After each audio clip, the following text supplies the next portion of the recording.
सर्वेभ्यो नमो नमः। मैं डॉक्टर शैलेंद्र पांडे।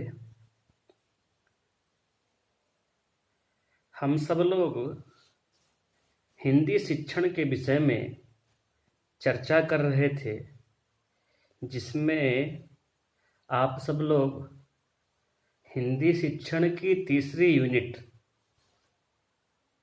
जिसमें गद्य शिक्षण के विषय में सामान्य रूप से आपको जानकारी प्रदान की गई।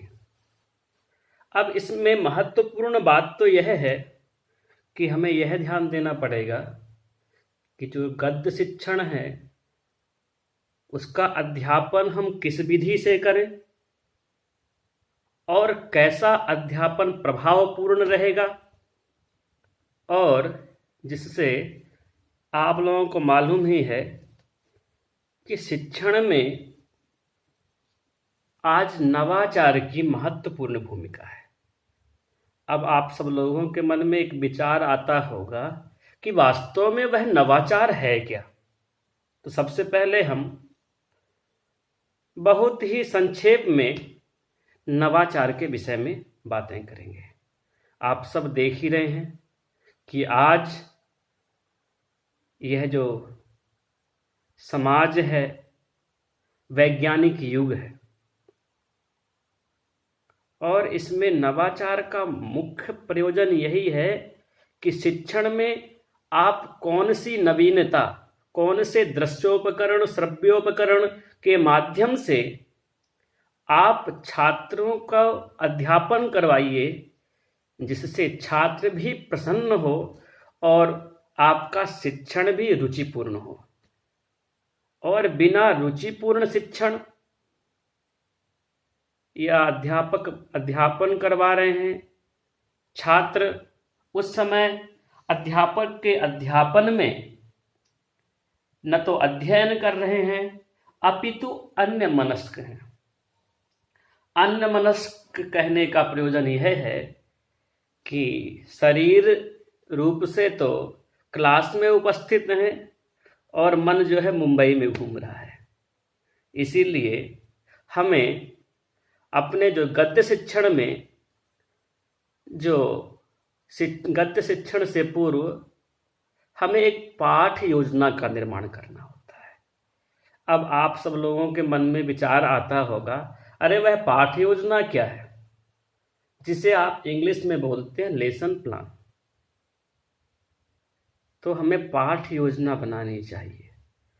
तो पाठ योजना बनाएं तो कैसे बनाएं, क्यों बनाएं पाठ योजना, पाठ योजना से क्या लाभ है। पाठ योजना बनाने में छात्राध्यापक या छात्राध्यापिका को कौन सी महत्वपूर्ण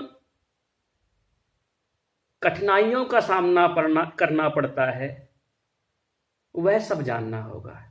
देखिए, जिसमें आपको हमने पहले प्रकरण लिखना है, विद्यालय का नाम, दिनांक, कलांश, कक्षा, विषय, प्रकरण, इन सब विषय में हमने चर्चा कर लिया है।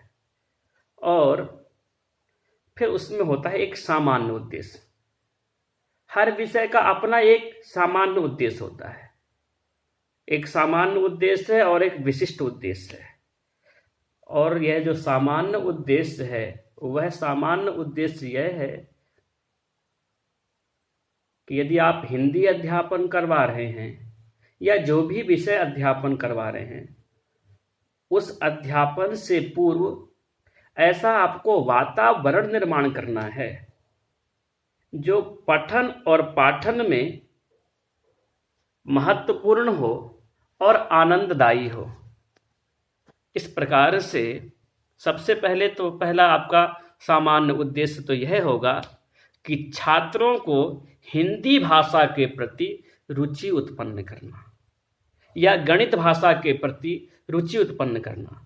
अब यहाँ महत्वपूर्ण यह है कि आप जो विषय अध्यापन करवा रहे हैं, जिस विषय का शिक्षण दे रहे हैं, तो सबसे पहले उस विषय के प्रति छात्रों के मन में एक रुचि उत्पन्न करिए कि छात्र उस विषय के प्रति उन्मुखीकरण हो। तो सबसे पहला तो उद्देश्य यह हुआ। अब दूसरा उद्देश्य यह हुआ कि आपके हिंदी शिक्षण में या हिंदी अध्यापन में जो भी नूतन शब्द या नए शब्द आ रहे हैं, उन नए शब्दों के अर्थों का ज्ञान प्रदान करना और उनका उचित तरीके से उपयोग करना।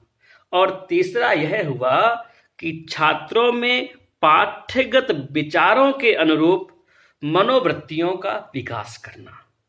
और इसके बाद में छात्रों के ज्ञान भंडार का विकास करना, छात्रों में उचित विराम पूर्वक आरोह अवरोह गति यति लय इन सब विषयों का चिंतन करवाते हुए, जिससे आप ऐसा अध्यापन करवाएं जिससे छात्र को यह मालूम पड़े यहाँ आरोह है, यहाँ अवरोह है, यहाँ गति है, तो कहीं यहाँ यति है, तो यहाँ लय है। और इन सब का ज्ञान प्रदान करते हुए छात्रों के अंदर एक पठन क्षमता का विकास करना, छात्रों के अंदर श्रवण क्षमता का विकास करना, छात्रों के अंदर लेखन क्षमता का विकास करना। इन सब बातों को यह एक सामान्य उद्देश्य हुआ। और दूसरा होता है एक विशिष्ट उद्देश्य।